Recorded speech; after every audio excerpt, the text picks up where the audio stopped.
Kuba Orłowski. The Meditations of the Emperor Marcus Aurelius Antoninus by Marcus Aurelius. Translated by George Crystal, 1888-1944. Book 6. The substance of the universe is docile and pliable.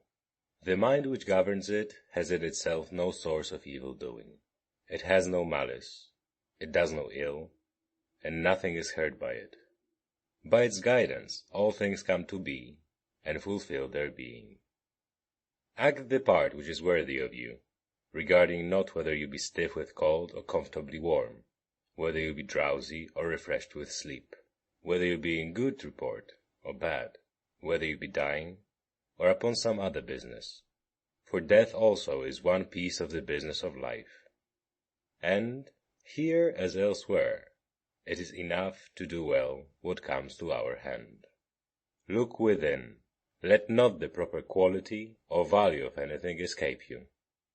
All that exists will very speedily change, by rarefaction, if all substance be one, otherwise by dispersion. The guiding mind knows what its own condition is, how and upon what matter its work is done. The best revenge is not to copy him that wronged you. Find your sole delight and recreation in proceeding from one unselfish action to another, with God ever in mind. The ruling part of you is that which rouses and steers itself, making itself what it wishes to be, and making all that happens take such appearance as it will. All things are accomplished according to the will of universal nature. There is no other nature to influence them which either comprehends the former from without, or is contained within it, or exists externally and independent of it.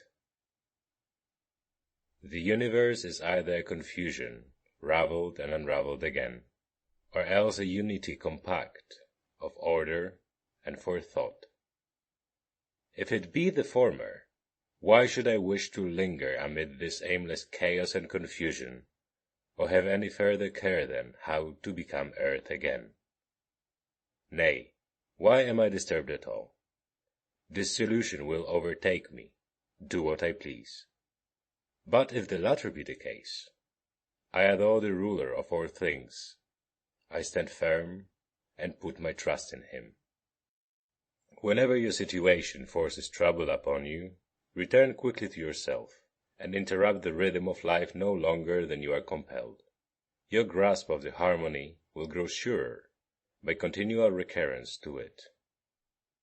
Had you at one time both a stepmother and a mother, you would respect the former, yet you would be more constantly in your mother's company. Your court and your philosophy are stepmother and mother to you. Return then frequently to your true mother, and recreate yourself with her. Her consolation can make the court seem bearable to you, and you to it. Keep these thoughts for meats and eatables.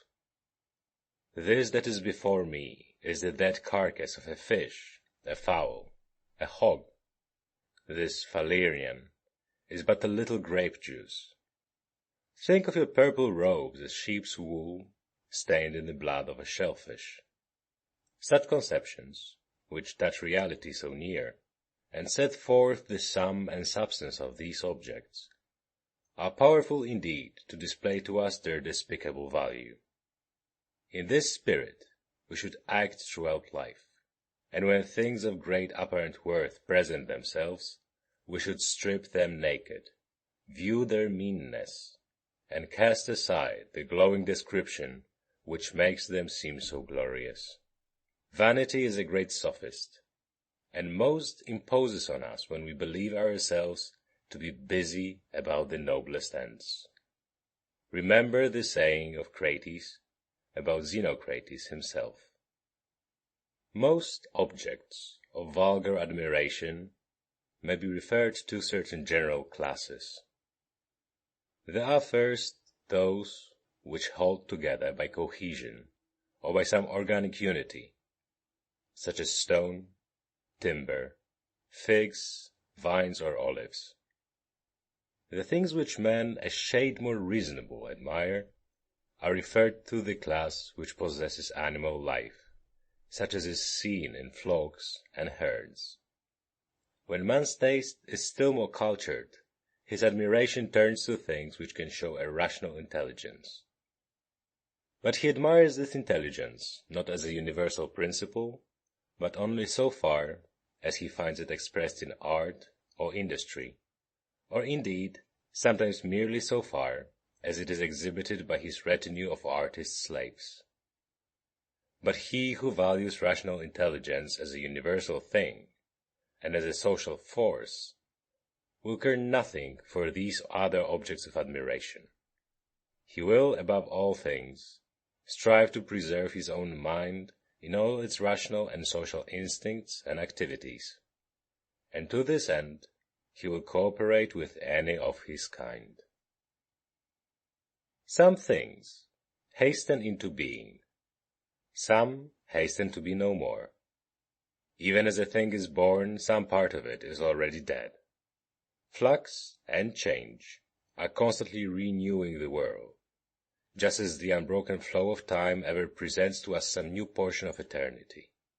In this vast river, on whose bosom there is no tarrying, what is there among the things that sweep by us that is worth the prizing? It is as if a man grew fond of one among a passing flight of sparrows, when already it had vanished from his sight. Our life itself is much like a vapor of the blood, or a drawing in of air. Our momentary actions of inhalation and exhalation are one in kind with that whole power of breathing which, yesterday and the day before, we received at birth, and which we must restore again to the source from whence we drew it. It is a small privilege to transpire like plants, or even to breathe as cattle or wild beasts do, to feel the impressions of sense, to be swayed like puppets by passion, to herd together and to live by bread. All this is no great thing. There is nothing here superior to our power of discharging our superfluous food. What then is of value? To be received with clapping of hands? No. Neither therefore is the applause of tongues more valuable, for the praises of the multitude are not by the idle clapping of tongues. Dismiss the vanity called fame, and what remains to be prized? This I think, in all things to act, or to restrain yourself from action, as best suits the particular structure of your nature. This is the end of all arts and studies, for every art aims at making what it produces well adapted to the work for which it was designed. The gardener, the vine-dresser, the horse-breaker, the dog-trainer, all try for this. And what else is the aim of all education and teaching? Here then is what you may truly value. This well won, you will seek nothing more. Will you then cease valuing the multitude of other things? If you do not, you will never attain to freedom, self-sufficiency, or tranquility. You cannot escape envying, suspecting, and striving against those who have the power to deprive you of your cherished objects, nor plotting against men who are in possession of that on which you set your heart. The man who lacks any of these things must of necessity be distracted, and be forever complaining against the gods. But reverence and respect for your own intelligence will bring you to agreement with yourself, into concord with mankind, and into harmony with the gods, whom you will praise for all their good gifts and guidance. Upward, downward, round and round the courses of the elements. But the course of virtue is like none of these. It follows a diviner path, well directed in a way that is hard for us to understand. Strange are the ways of men. They can speak no good word of the contemporaries with whom they live, Yet they count it a great thing to gain the praises of a posterity, whom they never saw, nor shall see. As well might we grieve because we cannot hear the praises of our ancestors. If a thing seems to you very difficult to accomplish, conclude not that it is beyond human power. But if you see that anything is within man's power, and part of his proper work, conclude that you also may attain to it. In the gymnasium, if someone scratches us with his nails, or in a sudden onset bruises our head, we express no resentment. We are not offended, nor do we suspect him for the future as one who is plotting against us. We are on our guard against him, it is true, but not as against an enemy or a suspected person. In all good humor, we simply keep out of his way. Let us thus behave in other affairs of life, and overlook the many injuries which are done to us, as it were, by our antagonists in the gymnasium of the world. As I said, we may keep out of their way, but without suspicion or hatred. If anyone can convince or show me that I am wrong in thought or deed, I will gladly change. It is truth that I seek, and truth never yet hurt any man. What does hurt is persistence in error or in ignorance. I do my duty, and for the rest am not distracted by anything which is inanimate or irrational, or which has lost or ignores the proper way. Use the brute creation, and also all material things, in the spirit of magnanimity and freedom, which becomes him who has reason in using that which has it not.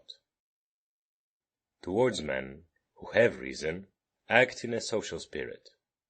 In every business, call the gods to aid thee, nor trouble how long this business shall endure. 3 hours spent therein may suffice you. Alexander of Macedon and his muleteer, when they died, were in a like condition. They were either alike resumed into the seminal source of all things, or alike dispersed among the atoms. Consider all the many things, both physical and spiritual, that are doing within each of us at the very same instant of time, and you will wonder the less at the far greater multitudes of things, even all that is, which exist together in the one and all, which we call the universe. Should someone ask you how the name Antoninus is written, would you not carefully pronounce to him each one of the letters? Should he then begin an angry dispute about it, would you also grow angry, and not rather mildly count over the several letters to him? Thus in life remember that each duty is made up of a number of elements. We should observe all these calmly, and, without anger at those who are angry with us, we should set about accomplishing the task which lies before us. Is it not cruel to restrain men from pursuing what appears to be their own advantage? And yet, in a manner, you deny them this liberty when you show anger at their errors. Men are assuredly attracted to what seems to be their own advantage. Yes, you say, but it is not their advantage. Instruct them, then, and make this evident to them, but without anger. Death is the cessation of the sensual impressions, of the impulses of the passions, of the questionings of reason, and of the servitude to the flesh. It is shame and dishonor that in any man's life the soul should faint from its duty, while the body still holds out. See to it that you fall not into Caesarism. Avoid that stain, for it may come to you.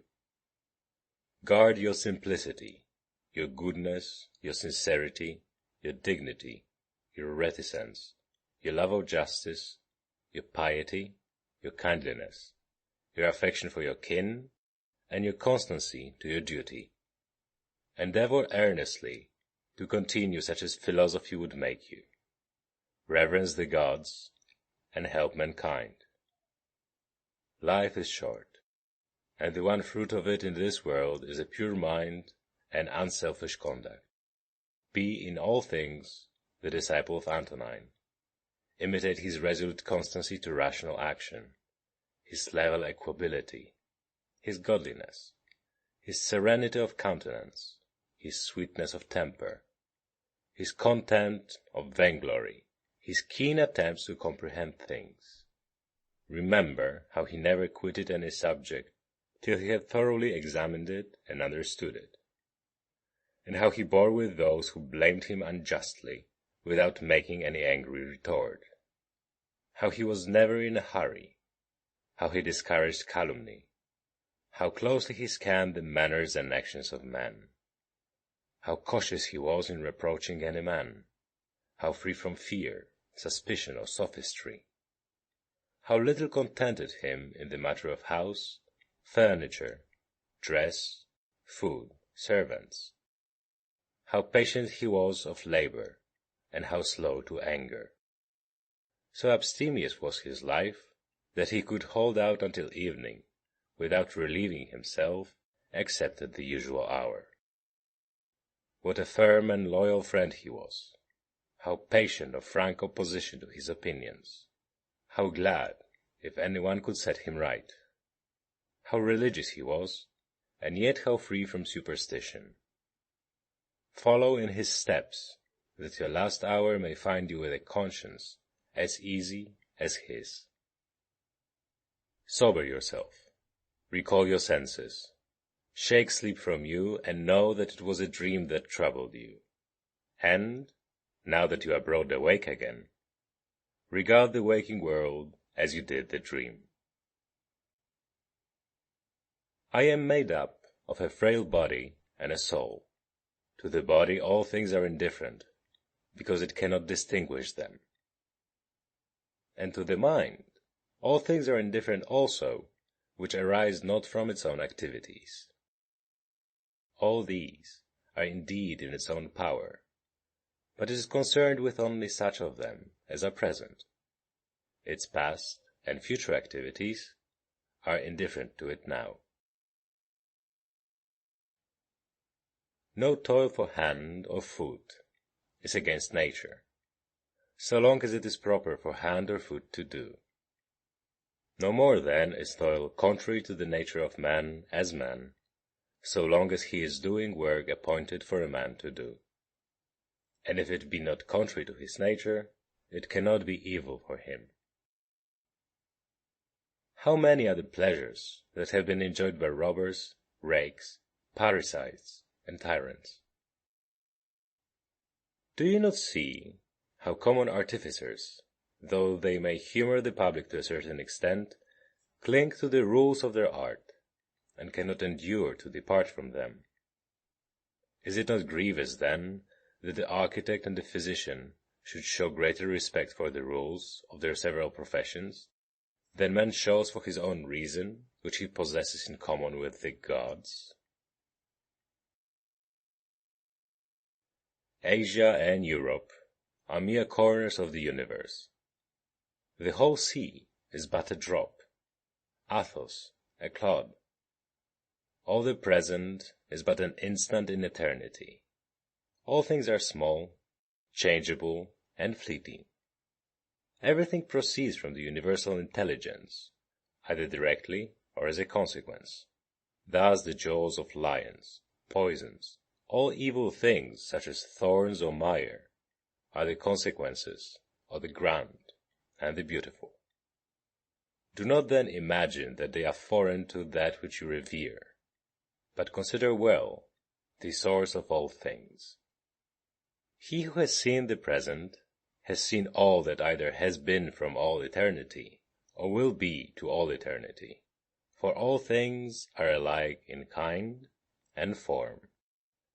Consider frequently the connection of all things in the universe and their relation to each other. All things are in a manner intermingled with one another, and are, therefore, mutually friendly.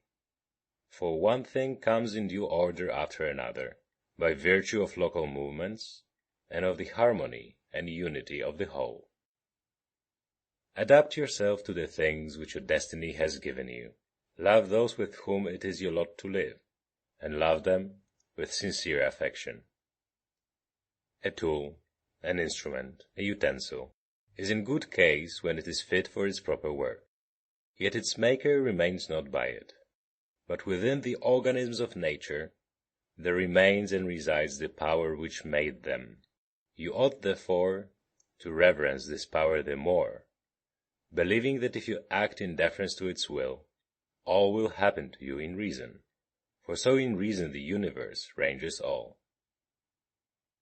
Whenever we imagine that anything which lies not in our power is good or evil for us, if the evil befall us, or if we miss the good, we inevitably blame the gods, and hate the men who are, or whom we suspect to be, the cause of our disaster or our loss. Our solicitude about such things leads to much injustice. But if we judge only the things that are in our power to be good or evil, there is no reason left for accusing the gods or for hating men. We are all cooperating in one great work, some with knowledge and understanding, others ignorantly and without design. It is in this sense, I think, that Heraclitus says that men are working even while they sleep, working together in all that is being done in the universe. Each works in a different way, and even those contribute abundantly who murmur and try to oppose and to frustrate the course of nature. The world has need even of such as these. It remains then for you to make sure which is the class in which you rank yourself. The presiding mind will assuredly use you to good purpose one way or another, and will enlist you among its laborers and fellow workers. But see to it that the part that falls to you lie not in the vulgar comic passage of the play, of which Chrysippus has spoken. Does the sun pretend to perform the work of the rain, or Aesculapius that of Ceres? What of the several stars?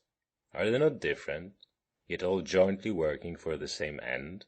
If the gods took counsel about me, and what should befall me, doubtless then counsel was good.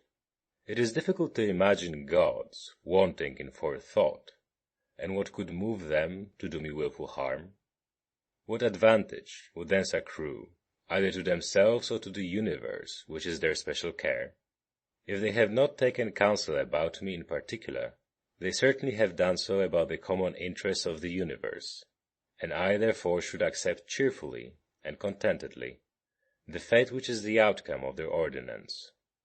If indeed they take no counsel about anything, which it were impious to believe, then let us quit our sacrifices, our prayers, and our oaths, and all acts of devotion which we now perform as if they lived and moved amongst us. But granting that the gods take no thought for my affairs, I may still deliberate about myself. It is my business to consider my own interest. Now, each man's interest is that which agrees with the structure of his nature, and my nature is rational and social. As Antoninus, my city and my country is Rome.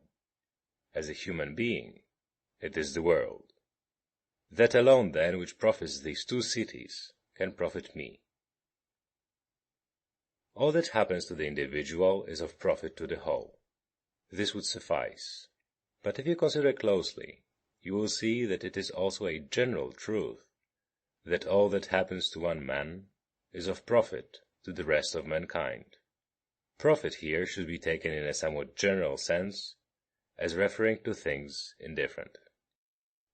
In the amphitheatre and other such resorts the same or similar spectacles, continually presented, cloy at last. It is even so in all our experience of life. All things, first and last, are alike and like derived. When shall the end be?